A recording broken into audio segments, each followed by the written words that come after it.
into the trailer.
Pre-tensioned the back ones, and he's got the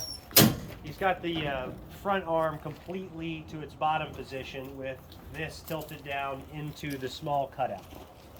You can do this where these guys will not be touching.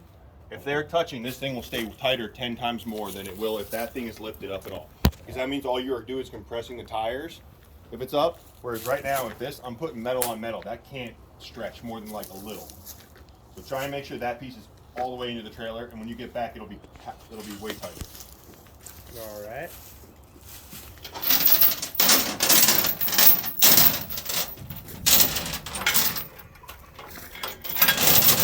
Chain through the blue, and then underneath the hydraulic line.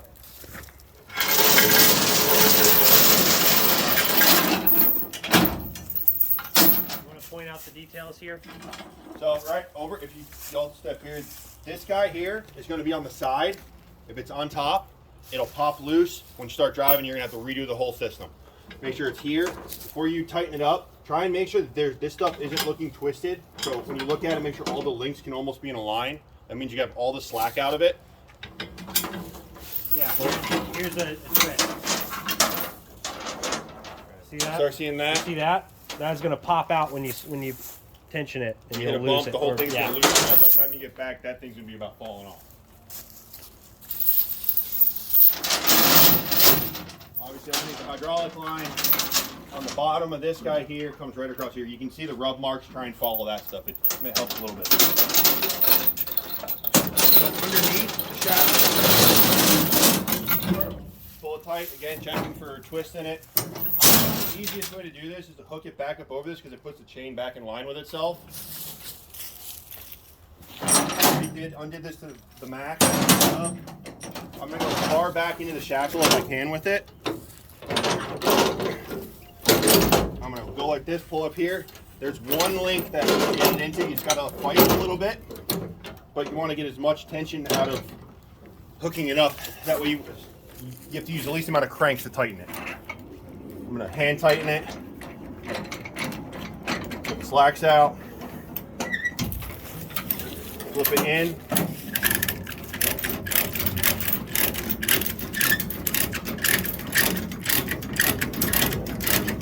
I'm getting about halfway into the spool. That's kind of where you want it to be. Give the machine a good shake. Nothing popped. Cinch down a few more times. You should look at this guy. It's pinned into the muddle. And I'm also looking at this link here. It looks like there's a chance it could pop over. So if you go a little further, you may find that it pops over. Which one? Oh, right here. Link. Maybe not. And you know if it's too tight. Yeah. So right now I'm going to flip this guy as far back this way. I'm going to work it over here. I want this piece going down and this chain pinning this right here. This thing cannot loosen itself. The chain you may get slack from other places as the machine shifts a little bit, but this piece is not going to loosen right here. and then it is now pinned in the in position. Pinning that. Go back underneath it. Now it's wrapped underneath it. It's almost like wrapping it up.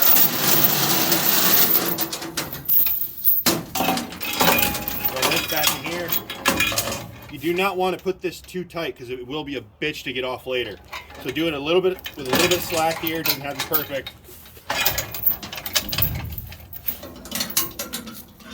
Back over here, you should have a little bit of a tag end on this here. Don't go all the way. I generally just whatever meets up right there, like that. And that, yeah, the only point of this last thing is that this cannot swing off the thing. It can't swing outside of the surface of the trailer. Because I got rear-ended one time. Nothing came of it, but this is before we had this setup going on it. This piece was hanging right here after the dude bumped into me. His truck was a little jacked up. This thing was fine, but we're not liable if it's like this. That's it. The only other thing I'd mention is if you go a substantial distance, you'll want to check this. And certainly when you roll back at the end of the day, good to go ahead and walk back here, re-crank whatever's loose in it, so that when it goes out the next time, it'll definitely be tight that next morning. That's also the in the morning before you pull off. I do this every single morning. I have to redo it even after myself. If you are past this point of it, don't just keep cranking it down. Take it off, undo it. You don't even have to undo the whole system really. Loosen this up, spin it all the way out, pull this link off, and you can generally move it up a couple links, and that does the same thing, just retighten it down. Because if you overdo it, we've pulled up, and this thing's like wedged on this thing, up on there, because we just kept it'll be tightening it. It's cinched, it's still loose. And then it's still loose, you got nothing to work with.